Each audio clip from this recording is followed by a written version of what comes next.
Somos testigos protagonistas de lo que se escribe, de lo indeleble. Estamos atravesados por hechos que van construyendo de manera colectiva, siendo más grande el proceso que la existencia individual.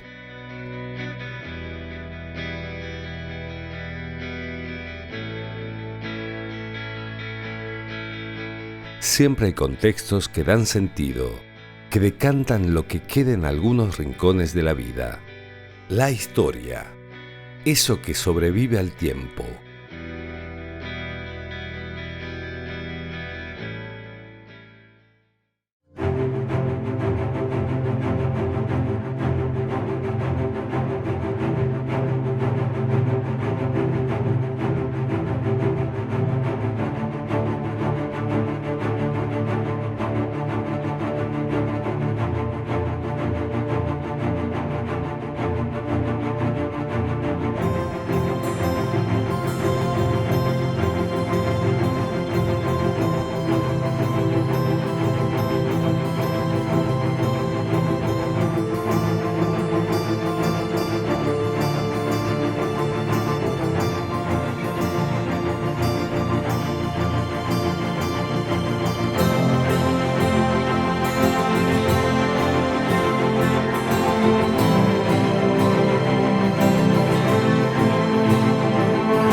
Hoy llego al monumento al pueblo puntano de la Independencia.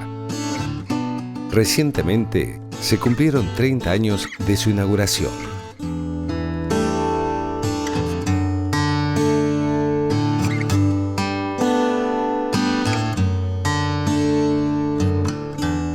Hugo Larramendi, junto a Walter Lucero y Julio Domínguez, desarrollaron esta idea que había surgido del historiador Víctor Sá.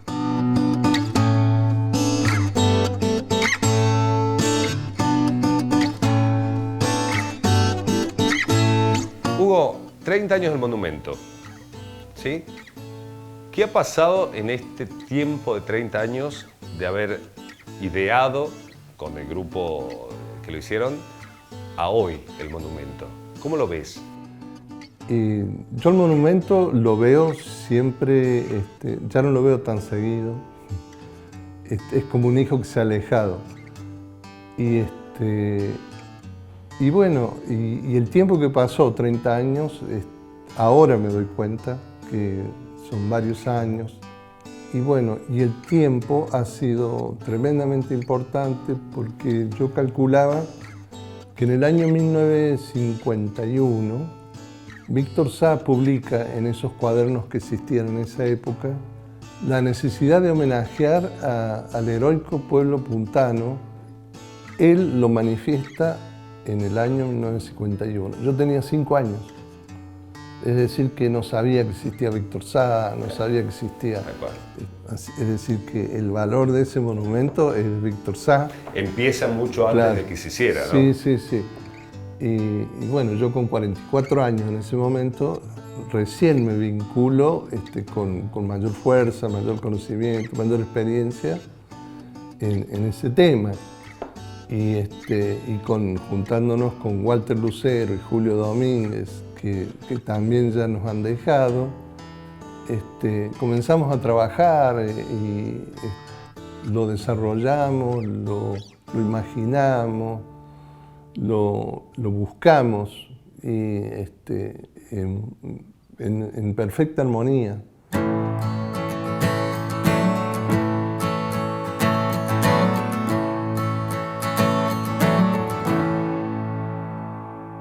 ¿Hay diferencia a la hora de empezar como arquitecto a construir un monumento ¿Es diferente de construir un edificio? Construir un edificio es prácticamente atender mucho lo funcional. En cambio, el monumento es una cosa que tiene mucho de alegoría. Tiene mucho de alegoría y está dedicado y encontrar significados más que funciones. El caso de ustedes tres, que fueron como tomaron esta idea, ¿cómo fue eso? Es decir, ¿cómo empezás a armar la simbología, los símbolos que querés contar a través del monumento, en este caso el monumento del pueblo puntano? Y bueno, para juntar las ideas hay que escuchar al otro. Importante. Nos juntábamos y nos escuchábamos, y cada uno pensaba y desarrollaba. Y por otro lado, el lugar, el territorio. Eso es el paisaje, la geografía. Y por otro lado, todo lo simbólico. Entonces, aprovechando el paisaje y aprovechando lo que pedían en las bases y poniendo algo de nosotros. Nosotros ponimos una puerta de entrada, una plaza de entrada y un anfiteatro que no estaba en las bases. En cierta forma también es un sello tuyo eso, ¿no? Que el lugar sirva y se use y se pueble. Claro, porque los monumentos por lo general son cosas frías, evocativas, alegóricas, pero son como los museos clásicos también, es decir, donde uno va a ver cosas que ya están como muertas. Sí, son historia pasada. Es como que claro, son cosas que no tienen vida. Tal cual. Sin querer nosotros le pusimos un poco de alma a tanto cemento.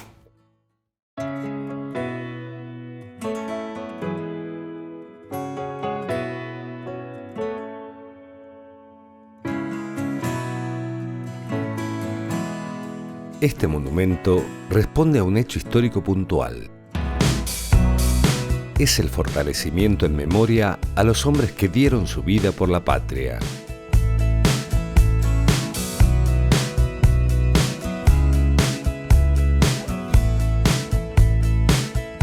Es una forma para que las nuevas generaciones entiendan el presente con notas del pasado, para así poder construir un mejor futuro.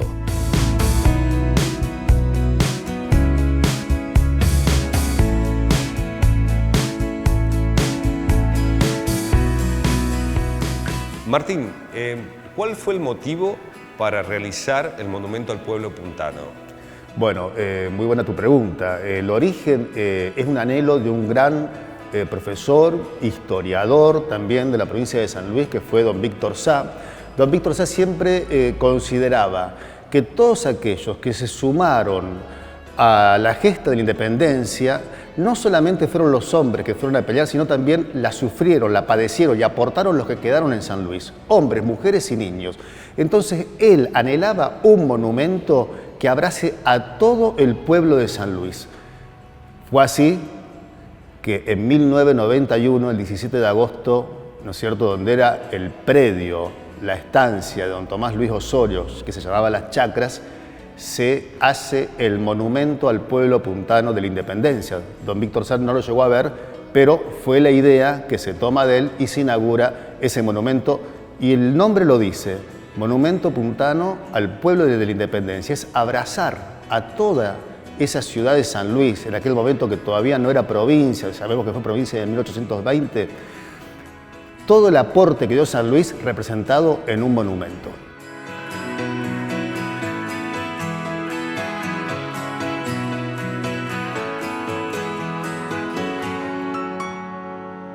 Previamente en ese lugar, ¿qué había antes de este monumento? Bueno, como dijimos, era un gran campo, una estancia. Si hoy sacamos, nos imaginamos sin árboles, sin rutas, sin construcciones, es un valle perfecto que le cruza el río Potrero de los Funes, con muy buena pastura. Eso es muy importante porque era donde se podía hacer invernada de todos los animales que venían al aporte para sumarse al ejército, entonces engordar, porque a partir de ahí, hacia el portezuelo comienza el semiárido hasta llegar a Mendoza. Entonces, haces una muy buena aguada, una muy buena invernada. ¿Y qué había? Me preguntás vos. Bueno, había quedado rancherío, parte, piezas de lo que era la casa de campo de don Tomás Luis Osorio, que hoy quedó una pieza que le decimos comúnmente la Casa de Osorio. Era una de las piezas, porque eran varias piezas, ¿no es cierto?, que acompañaban lo que era el casco de la estancia. Estamos hablando, ¿no es cierto?, que este fue el campamento que ofició como campamento este campo en 1819, pero la casa data de antes, entonces es una casa de principios, ¿no es cierto?, de 1800, una casa, las paredes. Patrimonio es. Exacto, puro. paredes y cimientos seguramente tienen poco más de 200 años.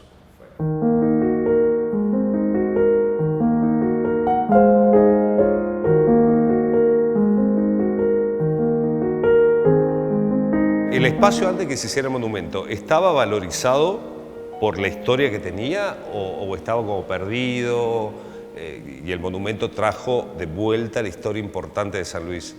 Bueno, si nos vamos décadas atrás, antes de inauguración del monumento, digamos que no fue un lugar que todos los puntanos lo tenían presente, pero sí gran cantidad de puntanos recordaban que ahí había oficiado de campamento militar, y como fue en el campo de don Tomás Osorio, que se llamaba Las Chacras, le decimos Campamento Histórico Las Chacras, por el nombre del campo. Era un lugar que siempre se habló, fines del siglo XIX, principios del siglo XX, hacia la década del 30, del 40, se pone un busto del Libertador San Martín, y a partir de ahí es que se llega al año 1941 y el 6 de diciembre, ¿no es cierto?, es declarado Lugar Histórico Nacional, no monumento. Lugar Histórico Nacional es una categoría, ¿no es cierto?, de una declaratoria a nivel nacional de la Comisión de Monumentos Históricos de la República Argentina. Cuando se hace el monumento, el predio son 21 hectáreas, se pone en valor esa pieza que quedaba, se recupera ese lugar, que solar histórico, ¿no es cierto?, que como dijimos es Lugar Histórico Nacional. Entonces San Luis tiene ese predio como un santuario, podemos decir uno de los lugares más caros para los puntanos es el monumento al pueblo puntano de la Independencia.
Fue en el año 2017 que comencé a indagar en la historia de la provincia de San Luis a través de su arquitectura.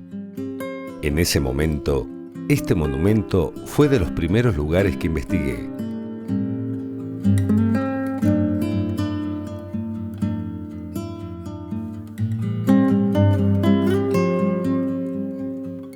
Así fue que viajé hasta la localidad de Luján para entrevistarme con el escultor Julio Domínguez, uno de los artífices de esta magnífica obra. En honor a su memoria, recuerdo aquellos días.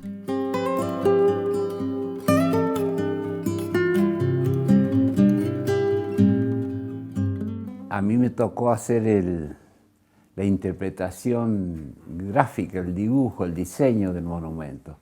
Hice una idea que fue bien recibida por mis compañeros y bueno, y a partir de ahí fuimos acabando con la interpretación, el diseño, y Walter, que era el escultor, realmente él tenía más práctica, más experiencia en la escultura, él lo modeló Lo hicimos en una maqueta en barro más o menos de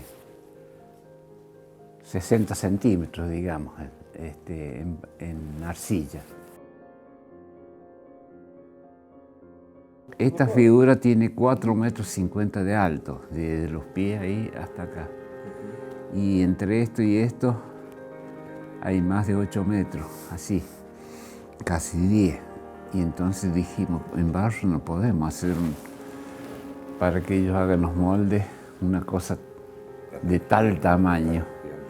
Entonces los Bouchage, que son alemanes y habían estado un tiempito antes en Alemania, nos dijeron, miren, no, allá en Alemania ahora se está haciendo todo, en lugar de barro, se está haciendo en telgopor, con una cartapesta que puede ser de yeso.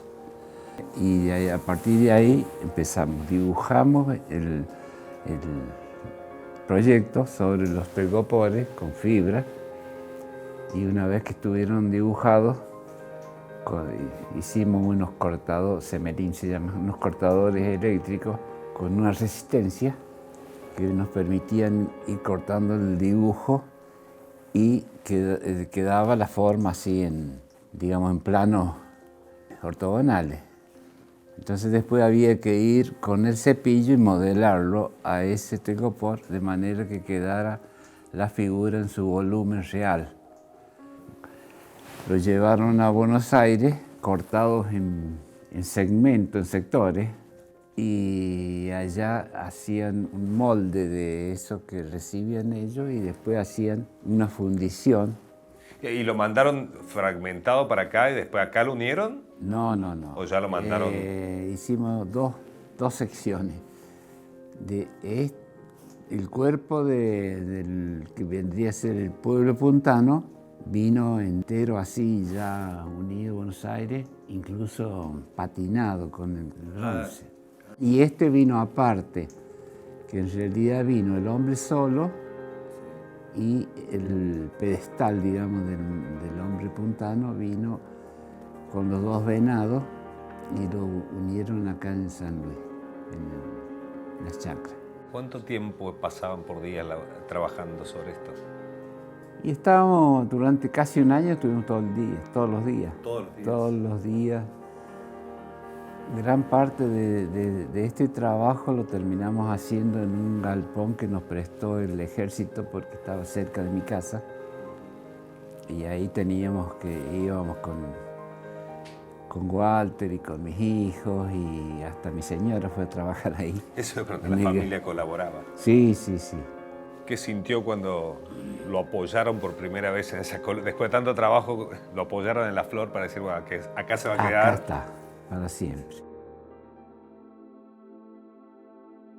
Fue para la familia todo un motivo de orgullo, tanto de mis padres, de los padres de mi señora, bueno, en fin, de toda la gente con afectos.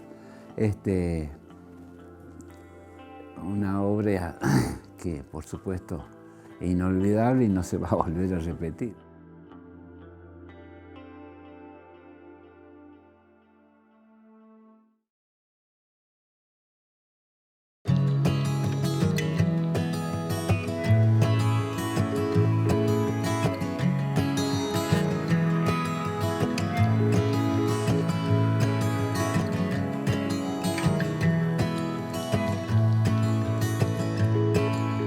Hay múltiples formas de escribir la historia. Este monumento es una de ellas.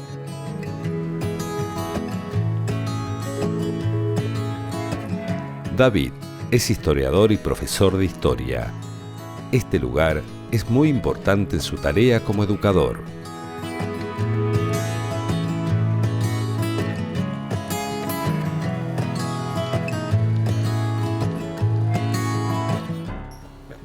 David, contame un poquito tu visión del monumento al pueblo puntano. Digamos, ¿cómo lo conoces? ¿Cómo llegó a vos?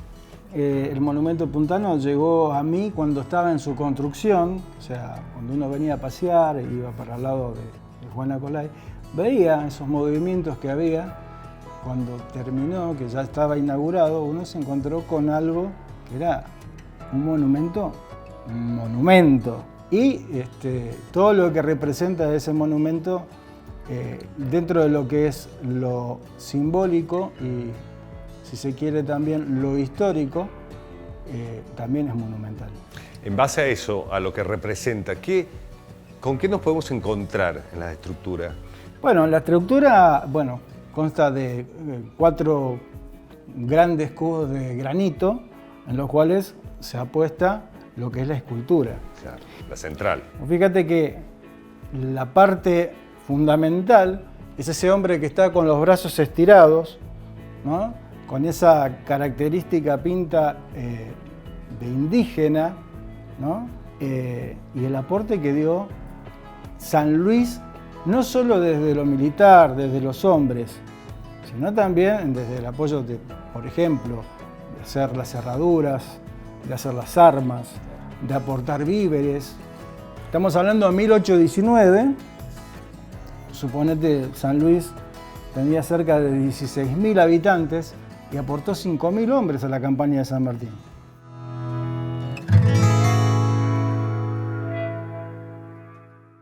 En cuanto a esto, que la figura que estamos hablando, ¿de qué otras partes está compuesta la escultura central? Bueno, fíjate que están animales característicos de la zona, como son el venado.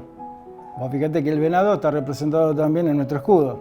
Después también tenés las imágenes de, por ejemplo, los niños. Tenés también la imagen de Dupuy. Dupuy, que fue muy importante en la gesta sarmatiniana. Pero volviendo a lo que tiene Dupuy en la mano, son todas las propuestas, tanto de lo que dio el pueblo puntano como de lo que pidió San Martín. Es como una peregrinación que hace Dupuy con todo el pueblo atrás suyo, llevando adelante las propuestas. A vos como profe de historia, digamos, aparte que das clase, la parte pedagógica además, ¿cómo, en tu análisis, ¿sí? Algo personal, cómo ves esto de justamente tener algo tan concreto, tan simbólico, para contar la historia a través de eso? A mí me encantaría hacer visitas con los grupos de alumnos y tener un guía al lado que te refleje bien toda esa historia y darle, junto con lo que dice el guía, el aporte de un docente. Y mancomunadamente, entre ambos, darle al alumno todas las características que tiene esa gesta sanmartiniana y todo lo que fue a partir de ahí San Luis. Y la parte esta donde los alumnos se encuentran con ese monumento y a la vez con todas esas características que hemos hablado con respecto a la figura y uno le va explicando, la historia está reflejada perfectamente.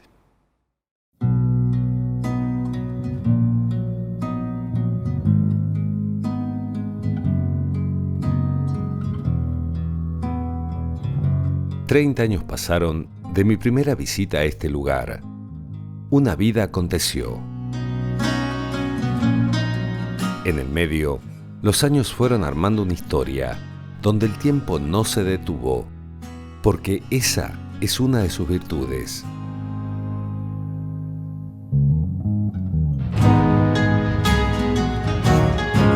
Hay un aspecto de nostalgia necesario para no olvidar.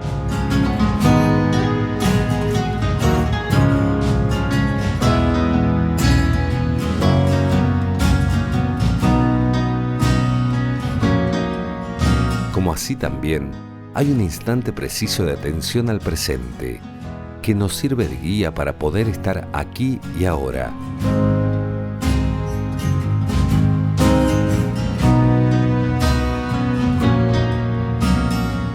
Mañana será mejor, solo es cuestión de dejarse llevar.